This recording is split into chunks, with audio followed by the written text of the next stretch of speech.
tatlong taon lang sila magpaparamdam. Kada 3 taon lang nila tayo bibigyan ng pagkakataon. Tama po ba? Ang kalakaran po ng politika sa Pilipinas ay kada 3 taon lang. At ang karapatan na yun ay manggagaling sa iisang kape. Alright, sa mga katawan, nandito tayo. Ang dami ng mga pulis, oh.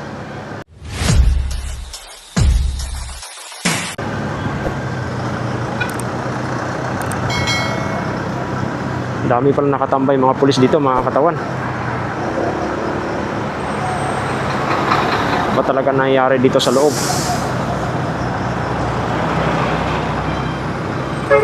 So, ayan.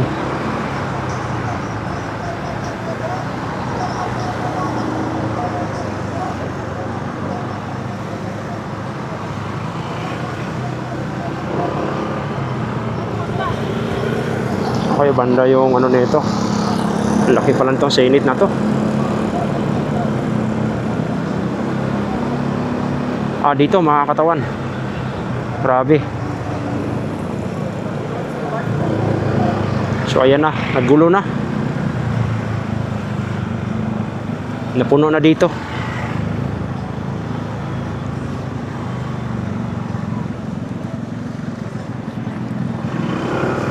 Saan kaya tayo pwede mag-parking dito?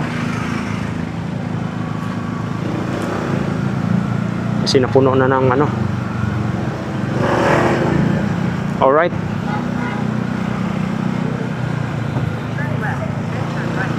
Puno na ng mga tao. Ay, grabe yung tao, ah.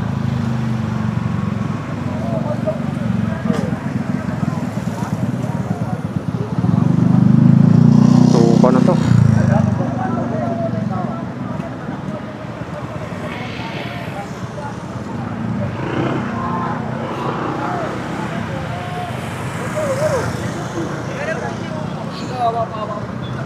Daming mga tao, grabe.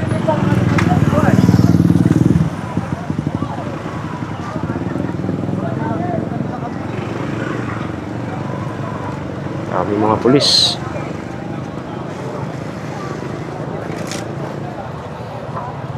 Grabe.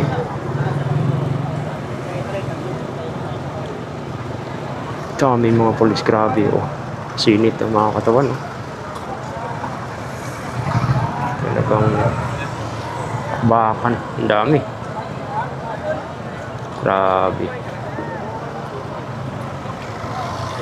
Nakabarakid na sila. Wala na makakapasok dito banda mga katawan. Nakabarakid na. Grabe.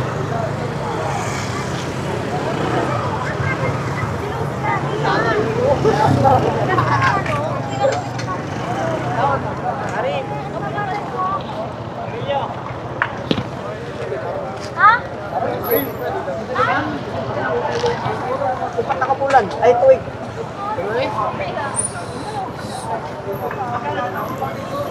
Daming tao. Sus.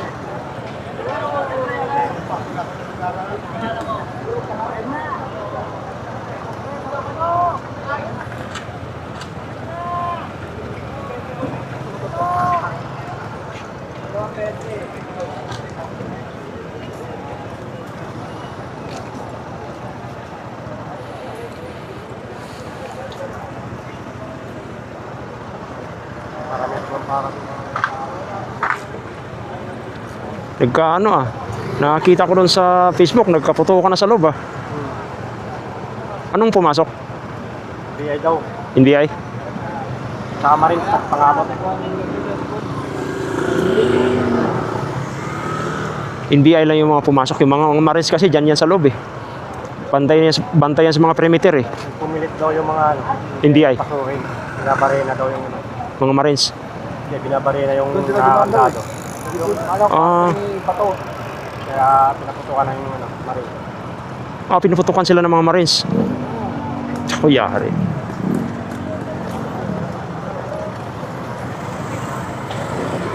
Gusto nila makuha yan. Malaking pabuya yan, eh. Happy sila. Oo. Happy sila pag nakuha. Oo.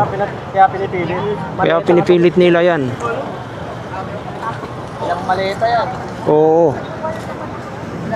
Malita nga, nila kayang pigilan, eh. Bira. Itong Basta-basta mo mahuli. May mga marines yun nandyan. mga premier yan eh. Hindi kaya yan.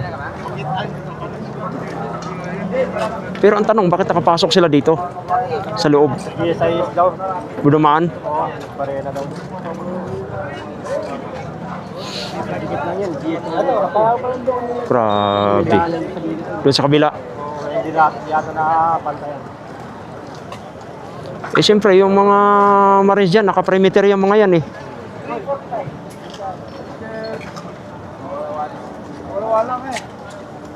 Grabe. Daming polis na yan, 12 lang pala yung NBA. 12 lang yung pumasok.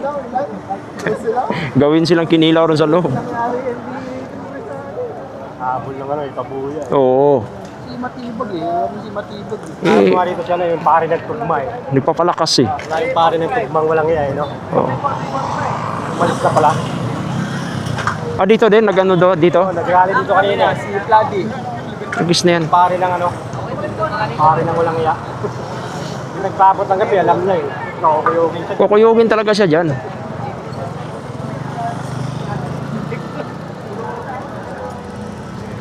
So, mga katawan. Kaya dami oh. Pero hindi na alarma dito ah. Parang kalma lang nga dito sa loob. Ay sa labas. Oo. Sa loob ang gulo. Putukan talaga. Pinapuputukan sila ng ano? Yung mga pulis niya, hindi nakakanta. Oo, yung mga ano rito, yung mga cameraman, mga civilian, no? At yan pa naman si Jessica Soho. Andyan sa loob? Si Jessica, sanay naman yun. Hindi, ang kawawa dyan si ano, mga senador, andyan sa loob. Nandyan sila sa loob. Ang nakalabas lang si ano, Lacson tsaka si Soto. Yung paglabas nila, sa kanila sa patay ilaw. Ah, planado yun. Parang patay ilaw. Hindi nila kaya pasukin yan sa loob dahil hindi na alam yung pasikot-sikot dyan sa loob eh. Eh kung nandyan na yung mga sergeant dyan, mga mahaba din ang dala eh. Parami ng tao dito. Dapat nalaman nagkaputukan. Oo. Eh ako nga, Paranaque pa ako galing eh. Paranaque pa? Oo. Ako, ano eh. Moonwalk. City Hall, is napag-drop ako dyan sa Quiapo. Ayan na, si Bato yun. Ha? Mulya. Hindi na trip dyan. Yun na.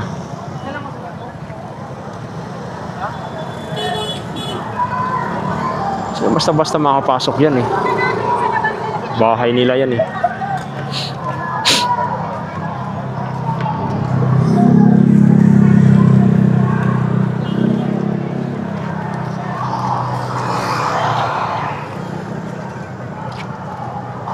Grabe, putukan talaga oh. Mahaba yun.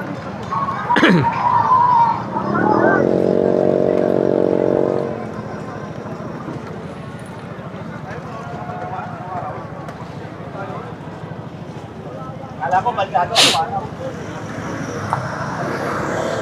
Sa daming tao mga sundalo. Ngayon ba sa GSI ito, sa main gate? Doon dumaan. Ay, yung kanina. Kasi ito yung mga sasakyan na pumasok. Ay, yan. Yung mga perimeter dyan, ang bantay dyan, mga military. Yan, yan. Yan yung pumasok. Ay, yung GSI. Ay, yung BI at mga pulis pumasok. May kasama palang pulis.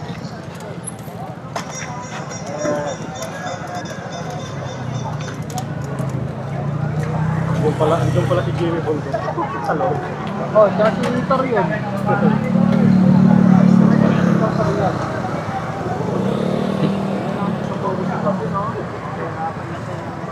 Suko ka, dadali na sa ibang bansa? Ano ka? Wala akong gagawa. Sanay sa ano yan, sanay sa pambira, sanay sa bundok yan eh. Dating... Kapwa mo Pilipino, dadalhin doon. Oo. Kahit ako hindi papayag eh. May batas tayo dito. Wala kasi, yun na kasing kaya nilang gawin eh. Pera kasi ang usapan dito. Oo. Mahirap dyan, bakit nakikipag-ugnayan pa sa ICC? Hindi ba nakikipag-ugnayan? Traitor ng bayan. Hindi ba? Trililing. Sabi mo, pag-ugnayan ng NBI sa yan, traitoran kasi pera. Grabe na. Oy, driver!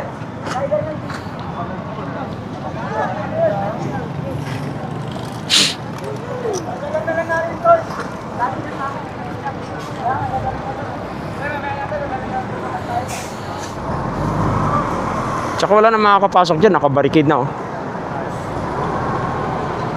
Okay. Yeah.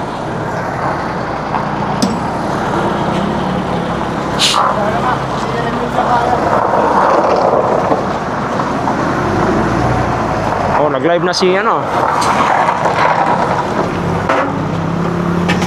So hanggang dito lang yung mga tao, no?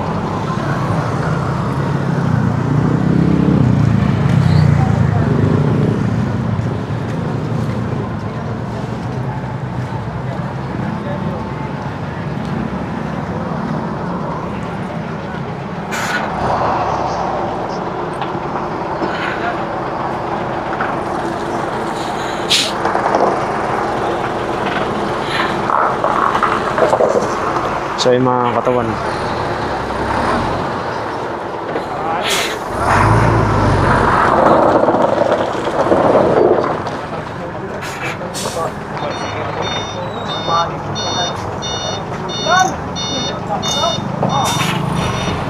Gulo na sa loob.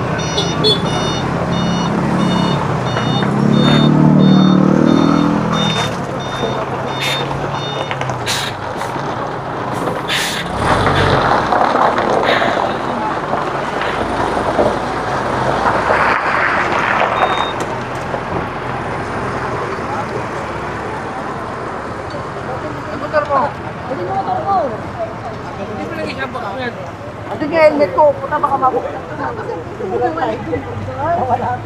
Paano mawala yung helmet ko?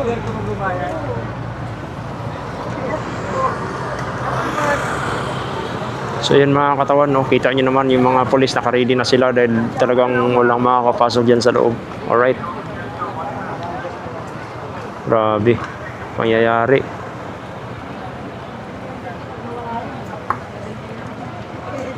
Alright. So yung mga katawan, no? Dami mga polis. Grabe. Yung mga polis dito, grabing nasa paligid. Pati may dumating pa mga polis, oh. Yan. May dumating pa. Dagdag. Yan nangyari kanina sa putukan. Yun. Nandito kami sa labas. Nandito din yung mga ibang vloggers. Nandito.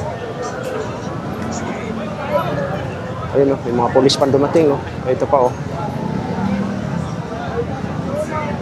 Grabe. Daming tao.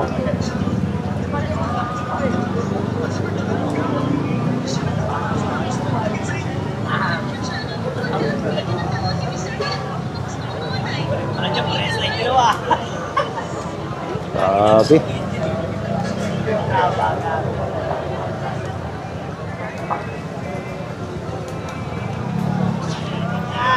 Grabe. Kagulo na yata rito. Baka may hindi tayo makalabas. Alright. Sumadya talaga tayo rito mga katawan.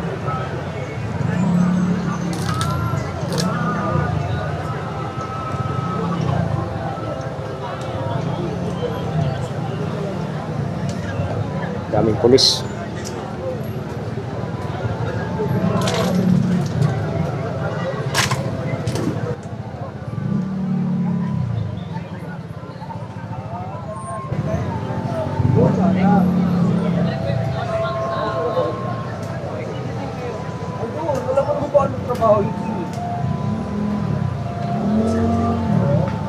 Grabe.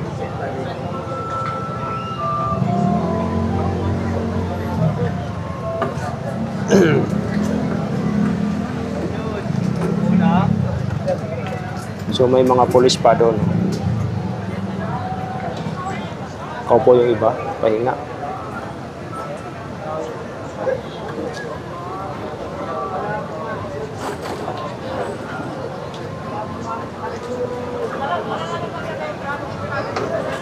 Dito pala mga katawan si Congressman Mike Defensor ando, no?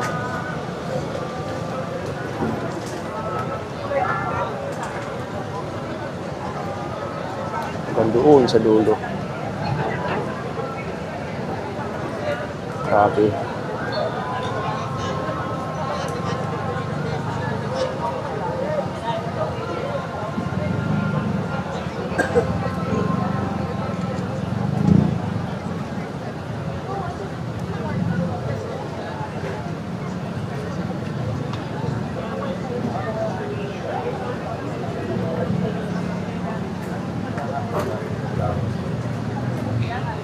Grabe yung pangyayari talaga na hindi naasahan. Biro mo doon sa gate, ang dami. Yun.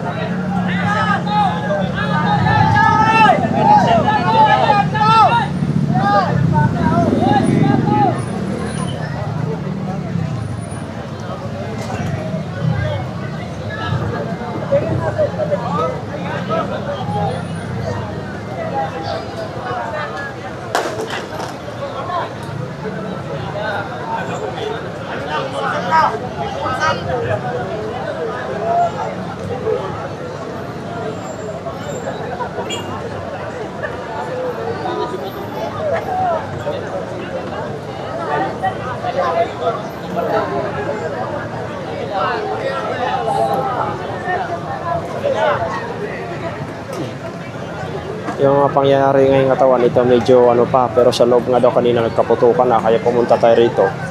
Kaya yung mga komosyon, pero dito medyo wala naman.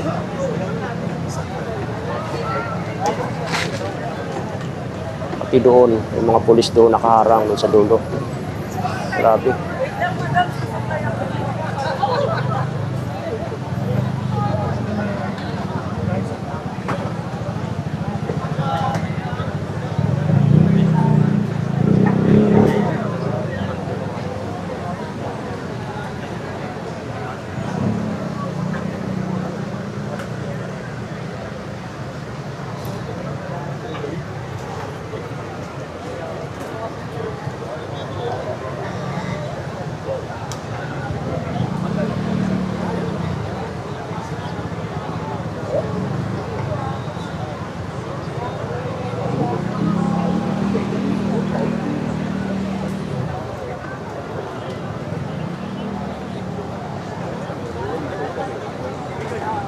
So nangyari talaga, grabe.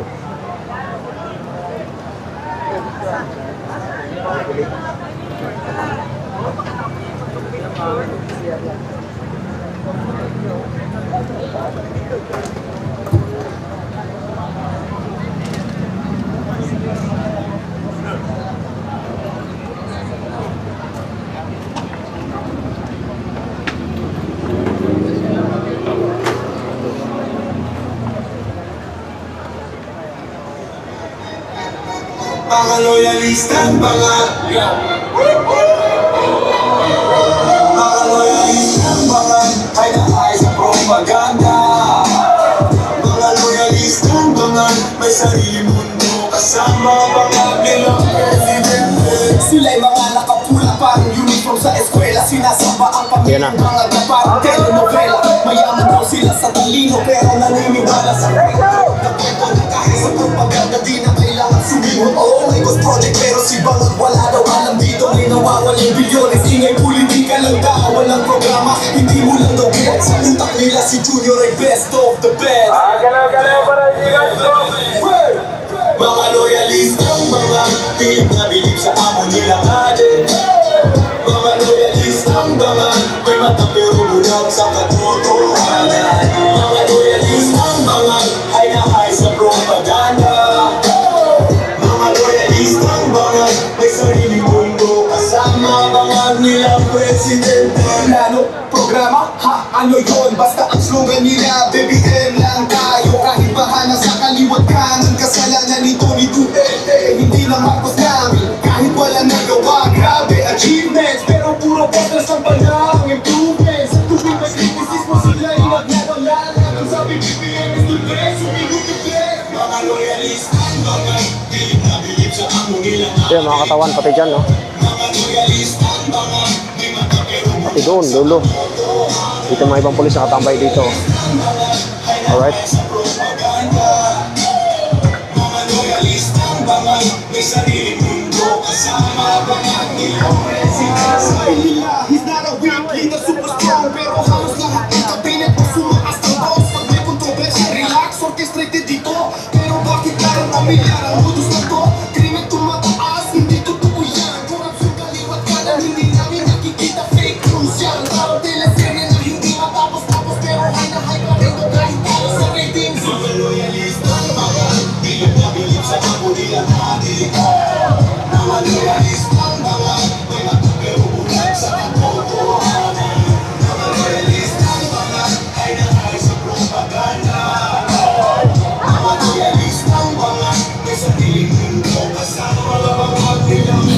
Grabe. Yung laman, lungkod, mera kahit di limang nakikita may filter kasi ang mundo nila. Hashtag dito, hashtag doon, pero bakit wala pa rin pagbabago ngayon?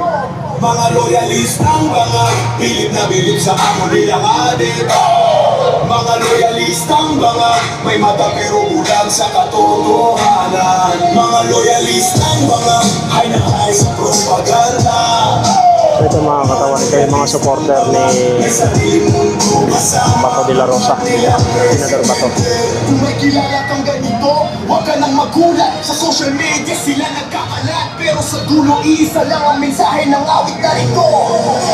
Magising na sana sila, mamulat sana ang kanilang mga mata. Huwag puro banga, sana'y lumiwanag din, para naman may pag-asa pa. Pilipinas na mga loyalista, mga bilib na bilib sa amo nilang adik. Mga loyalista, mga may mata pero bulag sa katotohanan. Mga loyalista, mga hay na hay sa propaganda. Mga loyalista, mga may sariling mundo kasama mga ilang presidente.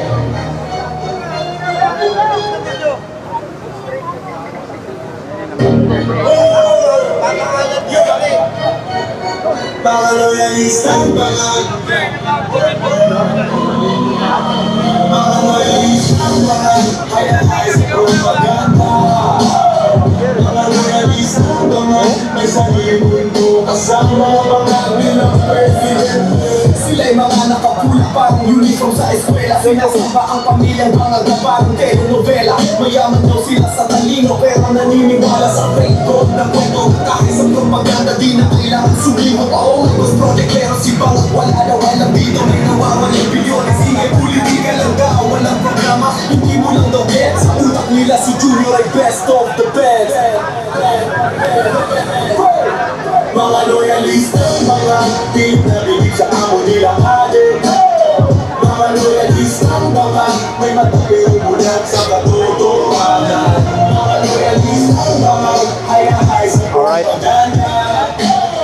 Mga loyalista, mga may sariling mundo kasama mga nilang presidente. Plano, programa, ha, ano yun? Basta ang slogan nila, BBM lang tayo kahit bahala sa Baril agad ang narinig ko dahil lumaki ako sa Mindanao.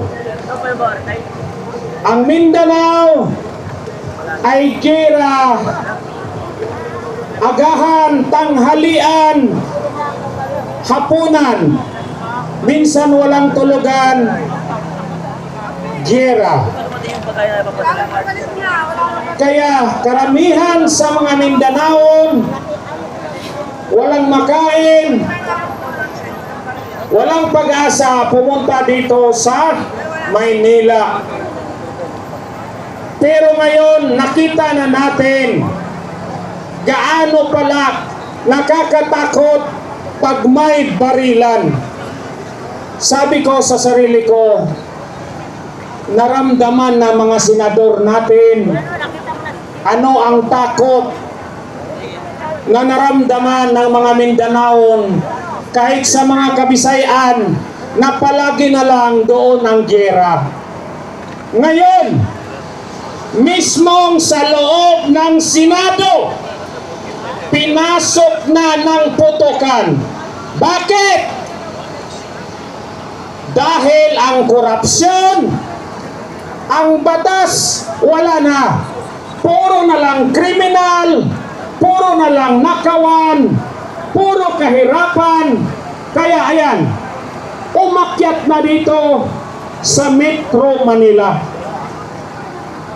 Ang Senado ay isang pinakamalaking institusyon ng Pilipinas. Subalit nakita natin, hindi nila basta-basta maproteksyonan dahil pinabayaan natin na mismo ang gobyerno ang namuno sa atin ang mga kriminal. Mangyayari ba yan kung si Tatay Digong ang presidente? Minsan man, kalaban ni Tatay Digong sa politika, hindi niya ginaganon.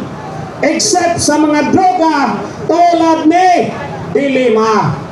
Naglalaro sa droga. Pero never si Tatay Digong ginawa niya sa kanyang mga politikang kalaban para lang takutin, para dukutin o patayin. Sa taon lang sila magpaparamdam. Kada 3 taon lang nila tayo bibigyan ng pagkakataon. Tama po ba? Ang kalakaran po ng politika sa Pilipinas ay kada 3 taon lang. At ang karapatan na yun ay manggagaling sa iisang kapirasong papel na tinatawag po nating balota. Tama po ba ang pantay na karapatan? Mapabata, matanda, kung sino man mayaman o mahirap, pantay ang karapatan natin sa araw ng eleksyon. Tama po ba yun? At sana po, pag dumating yung pagkakataong iyon, yung pagbibigay po sa atin ng pantay na karapatan, huwag nating sayangin yung pagkakataon upang mamili ng totoong kandidato na dapat nating tulungan at suportahan. Tama po ba? Dahil po baka mamaya, pag nagkamali tayo, maghintay na naman po tayo ng 3 taon dahil mali po ang ating binoto. Alam niyo po ba kung bakit natatakot ang administrasyon ngayon kay BP Sara Duterte at kaya kung bakit gusto nila mapa-impeach? Dahil pag nanalo po si BP Sara, babalik po ang Oplan Tukhang at baka makatok si Bongbong Marcos. Tama po ba? Tama po ba? Ayan, ang pagkatao po ni BP Sara, ni Senator Bato de la Rosa ay may hahalin tulad nyo sa iisang palay. At yung mga senador, mga congressman na kumakalabang po sa kanila ay parang isang mais. Paano ko po nasabi? Di ba po, ang palay kahit hitik sa bunga, ito ay nakayuko sa lupa. Tama po ba? At ang mais ay kahit hitik sa bunga, ito ay nakatingala sa langit. Tama po? Dahil ang pagkatao ni BP Sara Duterte at ni Senator Bato de la Rosa ay parang isang palay na kung saan kahit sila ay hitik sa bunga, sila ay nakayupo sa lupa at nagpapakumbaba at nagbibigay ng tamang serbisyo sa bawat isa sa atin. Tama po ba?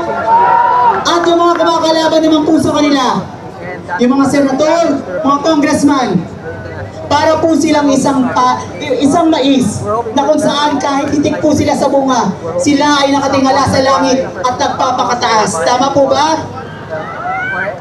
Kaya po, nananawagan po ako sa mga supporters po ng mga Duterte. Panahon na boses na naman po natin ang manaig. Tama po ba? Tayo ang nagbigay ng mandato sa kanila, tayo ang nagbigay ng kapangyarihan sa kanila. Kaya tayo din ang may kapangyarihan para mawalan sila ng kapangyarihan. Tama po ba? Sino po ang dapat nating suportahan? Inday Sara Duterte lamang po. At syempre po, maraming salamat po. Mabuhay ang Pilipinas po. Siyamura po. Okay, maraming salamat po sa ating kasamahan. Kayo naman po ay tatawagin ko ay matagal na rin natin kasama at matagal na rin lumalaban. Batang bata. Walang iba kung hindi si Kuya Park! Kuya Park! Tumayo ka na! Kanina, itong microphone na ito hindi na tumigil po. Halika na at pagmumurahin mo na sila. Ayan na po, Kuya Park! Hindi na kasi kumakatin kasi... So yung mga katawan, in-interview na si Meow Meow at si Sir Mike Defensor. Yan. Lusog! Wala sumusunod ang mga putan. Walang bayan pero pag nag-speech, revolution ang putang ina. Pero pag laban, aksyon, walang sumusunod. Ibig sabihin, matapang lang sa bunganga. No? Dapat sa leader, nangunguna sa laban at sa hirap, hindi sa sarap. Sir, may nagkatutukan na daw sa loob kanina. Yan. May paligita na ba kayo kay Senator? Sinabi ko rin kayo na sa mga medyang bayaran, kasi yung tarantadong media doon, sabi niya, ayan, isang ano yan. Tama ba yung nagawin ng media kung magpalita ng fake news dyan? Mga gago tong GMA pati EBS na to eh. Mga puro inuti. Ha? Ang sabi namin, papayag kami na arestuhin si Bato basta dito litisin sa ating bansa. Ito ay Republika ng Pilipinas, hindi Republika ng Netherlands, gago. Meron tayong sariling batas na umiiral sa ating bansa. Nandiyan ang Supreme Court na dapat humusga kung ang Pilipino ay nagkasala o hindi. Hindi ang Netherlands at ang gagong ICC. Diba? Pero dahil gago ang administrasyon, pinipilit nila na ang mga Duterte at ang Duterte supporter kasuhan at itapon sa dahig para wala silang makalaban sa eleksyon. DILG Secretary sa kasi PNP Chief. Papayag ba tayo na maulit ang nangyari kay Pierdo? Papayag ba tayo? Lalaban ba tayo? Lalaban tayo para sa ating kinabukasan at para sa ating bansa. Ipaglaban natin kung sino ang totoong politiko na may pagmamahal sa ating mga Pilipino. Nagkagulo ba yung ganito ng termino ng Pierdo? Marcos, puta nila mo, bakit kagulo ngayon? Matibag na support. Kung meron kang bayag, pasukin mo yung bahay ng mga congressman na magnanakaw. Mga walang bayag itong mga tarantado na ito eh. Matapang lang kasi may mga gwardya. Pero kung walang gwardya, bayag ba nagkasuntukan kami ni Mag-ibak?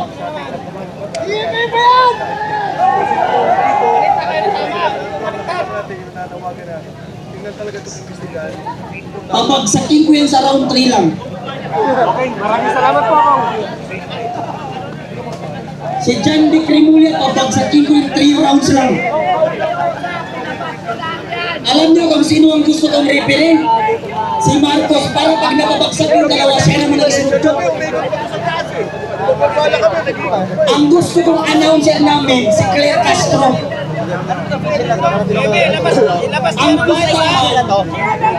Ang pustahan, pag natalo yung dalawa, si Claire Castro, ang gawin natin sa kanya, isang buwan natin pagsalitain ang puro kasinungalingan. Tingnan nyo mga kababayan, tinanong ng media si Claire Castro, GMA ba yan? Claire Castro, paano po resumpay ng presidente ang krisis? Alam niyo kung anong sagot niya? Unang puto, ang pangalawang presidente na sa ibang bansa, gago.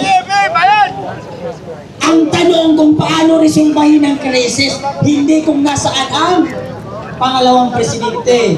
Pangalawa, tinanong siya, kung meron bang magkaibigan ba si Marcos pati si Mabanta? Anong sinagot niya? Ang dapat po siguro itanong ninyo, anong relasyon ng mga Duterte pati ng Sir mga Mike. Mabanta? Sir Mike. Kung hindi ka ba naman tarantado, lahat na lang ng tarantado na naging tagapagsalita ng Malacanang at tagapagsinungaling, si Claire